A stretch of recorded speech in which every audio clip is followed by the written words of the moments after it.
যত ভালো সরকারি আসুক, এই আমলাদেরকে যদি কন্ট্রোল করতে না পারেন কোনো ফল অর্জিত হবে না। একজন লোক আমলার বিরুদ্ধে কথা বলে না। আমলারা হাজার হাজার কোটি টাকা পাচার করেছে, একটা টাকা বাংলাদেশ থেকে বের হয়নি আমলাদের সিগনেচার ব্যতীত। তাদের সম্পর্কে কি আমরা এত উত্তাল হয়েছি যেভাবে হয়েছে আর্মির বিরুদ্ধে? ডক্টর ইউনূস পারতেন প্রতিটি দাবি এতদিন পূরণ হয়ে যেত যদি উনি সঠিকভাবে শুরু থেকে সিদ্ধান্ত নিতেন। এই আমলাতন্ত্র দেশটাকে শেষ করে দিচ্ছে। আলহামদুলিল্লাহ, আলহামদুলিল্লাহ রাব্বিল আলামিন, আসসালাতু ওয়াসসালামু আলা রাসূলিল কারীম। আসসালামু আলাইকুম ওয়া রাহমাতুল্লাহি ওয়া বারাকাতুহু। সর্বশক্তিমান পরম করুণাময় আল্লাহ রাব্বুল আলামিনের কাছে কৃতজ্ঞতা জানাচ্ছি। আজকে যেমন এই প্রেস ক্লাবে মুক্তভাবে আলোচনা করছি, ফেসিবাদের সময়ও যখন পালিয়ে পালিয়ে বেড়াতো মানুষ, তখন এই প্রেস ক্লাবেও আমাদের এখানে অনেক উপস্থিত আছে। আমাদের ওই ডান পাশে বসে আছে আর অনেকে আছে যারা আমরা ভয় পাইনি ফেসিবাদকে। মহান আল্লাহ ছাড়া আমাদের মাথা কোথাও নত হয় না, চির উন্নত মনসী। আমি সংক্ষেপে দু চারটি কথা বলবো। অনেক দাবি দেওয়া, অনেক কিছু আজকে নোট করা হয়েছে কিনা জানি না, কেননা যারা কথা বলেছেন তারা প্রত্যেকেই স্ব ক্ষেত্রে অনেক বিজ্ঞ, অভিজ্ঞ, জ্ঞানী, প্রাজ্ঞ ব্যক্তিত্ব, দেশপ্রেমিক ব্যক্তিত্ব। এগুলো নোট করলে ভালো হবে। তবে এই দাবি দেওয়া কে পূরণ করবে? কে? আমরা তো দাবি করেছি, কে পূরণ করবে? এটা তো কেউ কিছু বলেনি। আমি আপনাদেরকে স্মরণ করে দিতে চাই, শতাব্দীতে একবার হয়তো এই ধরনের সুযোগ আসে, সেটা হলো এই 5ই আগস্ট এসেছিল। আমরা কি সেই সুযোগটা কাজে লাগাতে পেরেছি? কেন পারিনি? আমরা ডক্টর ইউনূসকে সবাই মিলে বসালাম, ওনার সম্মান, ইজ্জত আকাশচুম্বী, পরিচিতি আকাশচুম্বী। ডক্টর ইউনূস পারতেন প্রতিটি দাবি এতদিন পূরণ হয়ে যেত যদি উনি সঠিকভাবে শুরু থেকে সিদ্ধান্ত নিতেন। বিসমিল্লাহ বলেন, তিনি আকাশচুম্বী উচ্চতার নোবেল লরেট হতে পারেন, তিনি এনজিও করে বিশাল মাপের ব্যক্তিত্ব হতে পারেন, কিন্তু রাষ্ট্র প্রশাসন যন্ত্র চালাতে হয় কিভাবে, সেটা চালাতে হলে সঠিকভাবে তাকে সুযোগ্য লোকদেরকে নিয়ে, তার দরকার ছিল না 53টা মন্ত্রণালয়ে যখন স্পিরিটেড, দেশপ্রেমিক, জ্ঞানী প্রশাসক যদি নিয়োগ করতে পারতেন তাহলে দেশ অনেক দূরে এগিয়ে যেত। শুধু এখানেই শেষ নয়, আপনাদেরকে স্মরণ করিয়ে দিতে চাই, আজকে এখানে সব মিলিটারি অফিসাররা আসছেন, যে যত কথাই বলুন, সেনাবাহিনী হলো দেশের অভিভাবক।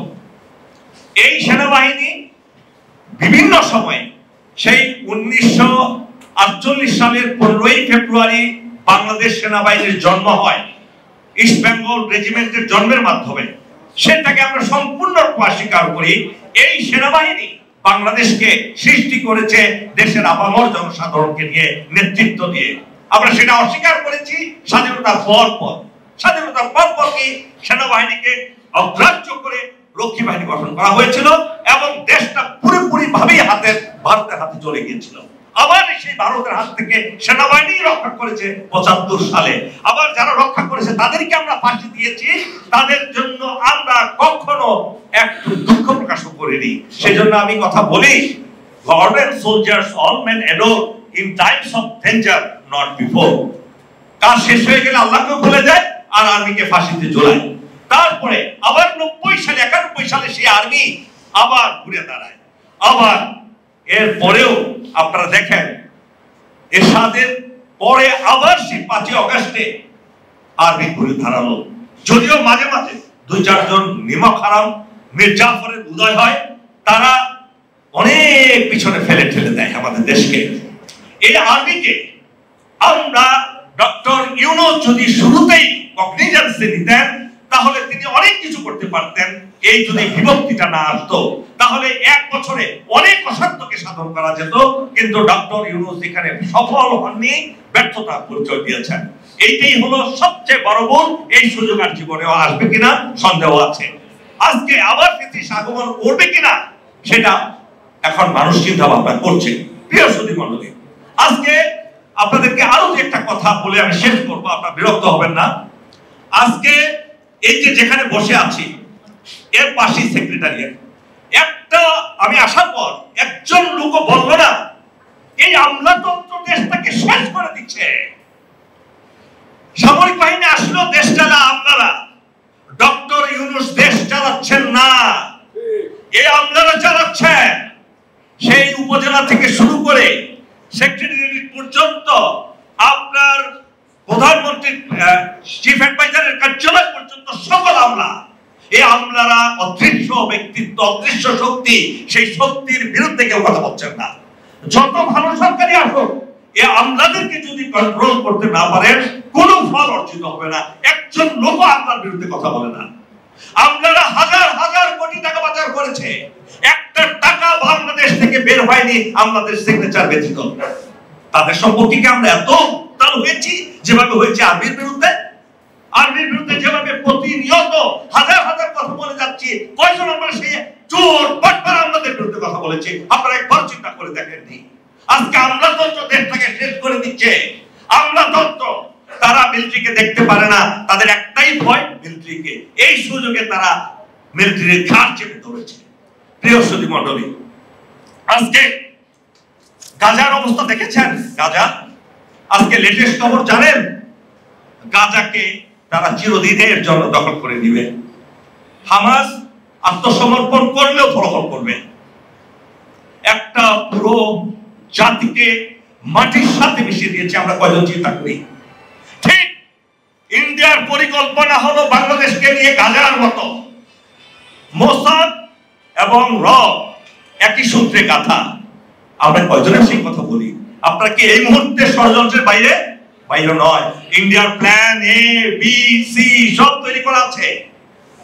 আপনারা বুঝতে চেষ্টা করেন সেই প্ল্যানগুলো কি।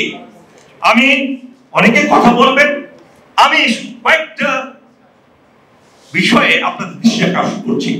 এখানে আমি জানি না অন্য ধর্মাবলম্বী কয়জন আছেন, আমি তাদেরকে সম্পূর্ণ সম্মান রেখে বলছি। আপনাদেরকে আমি শ্রদ্ধা করি, ভালোবাসি, কারণ আমার ধর্ম শিক্ষা দিয়েছে অন্য ধর্মকে গালি দেওয়া যাবে না। আমার ইসলাম শিখিয়েছে। আমরা কি মৃত্যুর কথা একবার চিন্তা করি?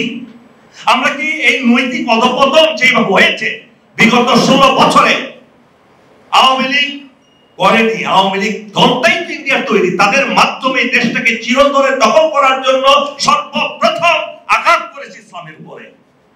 এই ইসলাম নাই আমাদের মধ্যে। আমরা মিথ্যা কথা বলি, আমরা প্রতারণা করি, আমরা অন্যকে সম্মান দিতে পারি না, আমরা যত শয়তানি গুণাবলী আমাদের মধ্যে আছে, আমরা সেইটা সংশোধন করার না পর্যন্ত, আমাদের নৈতিক উন্নতি না করা পর্যন্ত কোনো কিছু ঘটবে না। আপনি কাকে বলবেন? যিনি করবেন তারও নৈতিক চরিত্র নাই। সুতরাং আজকে পুরো জাতির নৈতিক উন্নতি ছাড়া এই জাতি এক কদম সামনে যেতে পারবে না। প্রিয় সুধী মণ্ডলী, মানুষকে আল্লাহ তৈরি করে, সৃষ্টি করে, কিন্তু মানুষকে মানুষ হিসেবে সৃষ্টি করার দায়িত্ব হলো রাষ্ট্রের। সেই রাষ্ট্রই যদি দূষিত হয়, সেই জাতি কখনো উন্নতি লাভ করতে পারে না। আজকে আরেকটি কথা আপনাদেরকে স্মরণ করিয়ে দেই। 300 আসন নির্বাচন।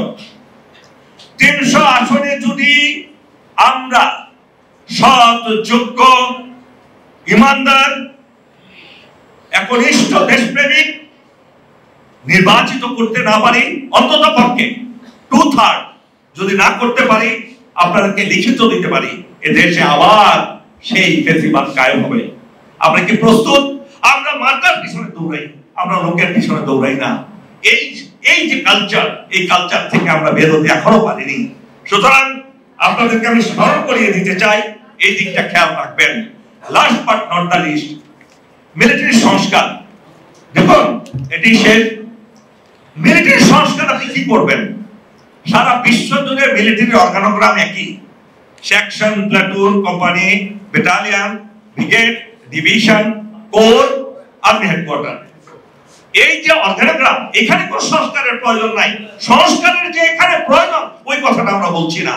যতক্ষণ না পর্যন্ত বিভিন্ন গুরুত্বপূর্ণ অ্যাপয়েন্টমেন্টে পলিটিক্যাল পার্টি নিয়োগ বন্ধ করতে পারি, অর্থাৎ সেনা প্রধান বানাবে প্রধানমন্ত্রী, ডিজিএফআই প্রধান বানাবে প্রধানমন্ত্রী, বিডিআর প্রধান বানাবে প্রধানমন্ত্রী, আর আইজি বানাবে প্রধানমন্ত্রী, এই থেকে বের করাটাই বড় সংস্কার। অর্থাৎ এই সকল সাংবিধানিক অ্যাপয়েন্টমেন্ট গুলোতে একটা কমিটি থাকবে, ন্যাশনাল কমিটিতে যারা যোগ্য 4-5 জনের লিস্ট আসবে, তাদেরকে ইন্টারভিউ করে যে সবচেয়ে যোগ্য তাকে বানাবে। তখন আর বদলে হবে না, তখন কোন জেনারেল, কোন সেনা প্রধান, নৌবাহিনী প্রধান, বিডিআর প্রধান কারো পাবো ধুলি দিবে না, জানবে যে আমার চাকরি তাদের হাতে নয়, আমার চাকরি হলো জাতির হাতে। এই জিনিসটা কিন্তু আমরা ভুলে যাই, আমরা বলতে ভুলে করি। আরেকটা, এই যে কমিশন হলো, এই যে সংস্কার কমিশন, কোন মিলিটারি লোককে ডাকা হয়েছে? এত বড় একটা স্টেক হোল্ডার, আমি ডক্টর রিয়াজকে, আমার সাথে অনেকবার কথা হয়েছে, দেখা হয়েছে, উনি প্রতিশ্রুতিও দিয়েছিলেন যে আমাদের এই যে একটা স্টেক হোল্ডার, আমাদের কথাগুলো আপনি শুনেন, কিছু রিকমেন্ডেশন নেন। আমি আমার দাওয়াতে সেই রিকমেন্ডেশনও করেছি, একটা সেমিনারের আয়োজন করে, একটা রিকমেন্ডেশনও তারা গ্রহণ করেনি। সুতরাং কি কমিশন হবে আপনারা বলেন? তো যাই হোক, অনেক কিছু বলে ফেললাম। আপনারা শুধু এতটুকু মনে রাখেন, প্রত্যেককে নিজেরা গড়ে তুলি, আমরা নিজেরা, অন্যকে ব্লেম না করে আমাদের নিজেদেরকে আমরা গড়ে তুলি। চলুন না এইভাবে এই দেশটাকে, এই অরফেন দেশটাকে আমরা একটা শক্তিশালী দেশে পরিবর্তন তখনই করতে পারবো যখন আমরা নিজেরা নিজেদেরকে পরিবর্তন করতে পারি। আল্লাহ রাব্বুল আলামিন আমাদের সকলকে এই কথাগুলো বোঝা এবং কাজ করার তৌফিক দান করুন। ওয়া আখিরু দাওয়ানা আলহামদুলিল্লাহি রাব্বিল আলামিন। ধন্যবাদ সাগর ভাইকে।